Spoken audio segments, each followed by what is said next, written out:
Equals, it's Kim, and today we're going to talk about kind of the difference between LGBTQ and SOGIE and GSM. And well, I'm going to ask for your opinion. I'm going to try a poll, see if it works. Anyway, we have lesbian, gay, bisexual, transgender, queer, and then it actually goes on to questioning, asexual, allied, anyway, pansexual. You could go intersex. There's all kinds of different letters you could add on there. I mean, clearly it's not an easy way to be fully inclusive of everyone, because even under transgender, there's gender queer, gender neutral, gender non-binary, gender fluid, gender, you get my point. So that's lesbian, gay, bisexual, transgender, queer, and the rest.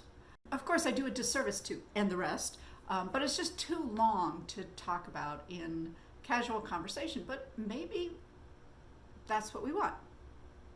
Okay, so then there is also SOGIE.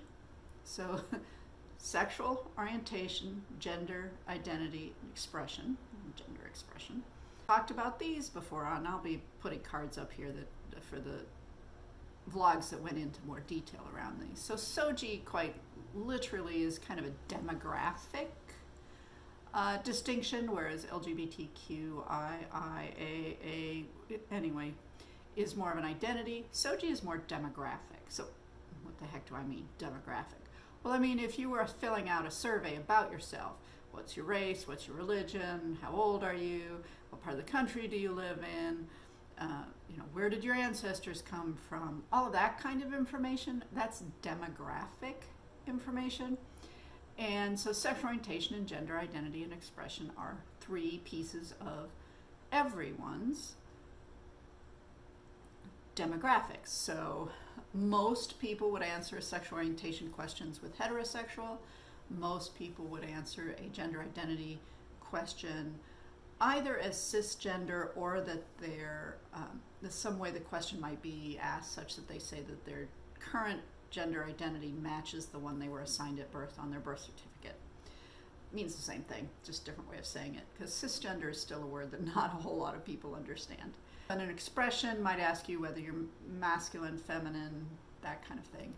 They take that and then they look at your identity question, and they, what was your sex assigned at birth? Then they look at, so if that was female, but you describe yourself as masculine, now we know that we have somebody who's gender non-conforming. Yes, all of this is very, up to the individual person to determine how they're defining it.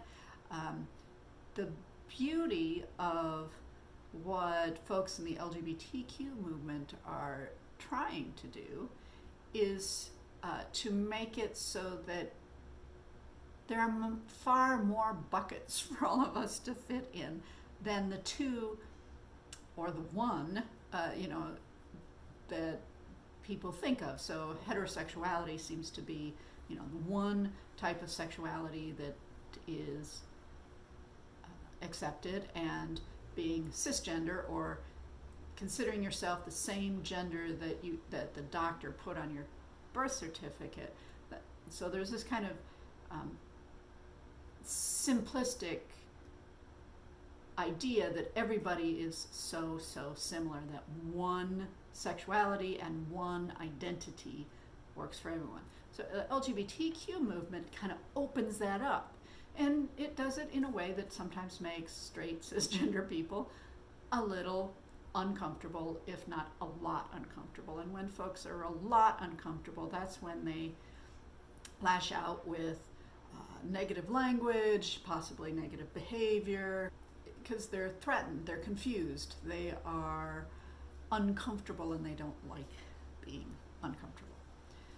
Anyway, so LGBTQI is one, SOGIE as sexual orientation, gender identity, and expression is a demographic, and then there's a newer, not sure it's new, but a newer idea that we should just call anyone who is not heterosexual and who is not cisgender, a gender and sexual minority. So that's GSM. Now, from a purely practical standpoint, GSM is a lot easier to write, to say, even if you say the whole thing, gender and sexual minority, it's a lot easier. It's somewhat consistent with the way we talk about other minorities. So a minority is just somebody whose whatever their characteristic is not represented by the majority, more than 50% of the population. So you could be 49% of the population and still be a minority. And it's usually in this case, the sexual orientation and gender identity that society's not set up for. Society's set up to cater particularly to heterosexual and cisgender people. So gender and sexual minority folks aren't one of those two things, and so society, systems, culture, traditions are not set up to serve them. What do you think? What do you think should be the term that we use to refer to what I've always referred to as LGBTQ people? So we could stick with LGBTQ, and for the sake of this poll, consider that to be, I'm going to only write LGBTQ, but consider it to include the other Q, the two I's, the A's, and the P, and anything else that you'd like to see there. And then the second choice will be SOGIE. So this is more demographic. And here we would actually, the words would be you are SOGIE diverse, so that you have diverse SOGIE, diverse sexual orientation and gender identity and expressions. Privileged SOGIE is heterosexual, cisgender, gender conforming. So somebody who's SOGIE diverse would not be heterosexual, would not be cisgender, and would be gender non-conforming. So those folks would be SOGIE diverse. All right, that's 2. And 3 is the gender and sexual minority. Not in the majority. The majority, again, heterosexual cisgender folks who are gender conforming.